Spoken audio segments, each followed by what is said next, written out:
কিন্তু বর্তমান আমাদের ব্যক্তি জীবনে, পারিবারিক জীবনে, রাষ্ট্রীয় জীবনে আমরা কোরআন এবং হাদিস অনুসরণ করি না। ব্যক্তি জীবনও আমরা কোরআন হাদিস বাদ দিয়ে ইহুদি এবং খ্রিস্টানদের ফর্মুলাইগুলো বেশি অনুসরণ আমরা করি।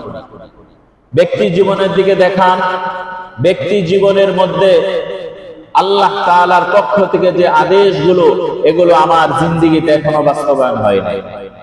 রাসূলের সমস্ত সুন্নাহগুলো আমার 3.5 হাত বডির মধ্যে এখনো ফিট হয় নাই। এরপর আসি, আমি ব্যক্তি পারলাম না, ঠিক আছে আমি ব্যক্তি ব্যর্থ, তো আমার পরিবারের অবস্থা ঠিক একই। কোরআন মানা হয় না, হাদিস মানা হয় না, রাসূলের সুন্নাহ মানা হয় না। এরপর আসি গ্রাম, জেলা, উপজেলা, রাষ্ট্র, সব একই অবস্থা। অর্থাৎ সব জায়গায় ঘুরে ধরে গেছে, সব জায়গায় ঘুরে ধরছে।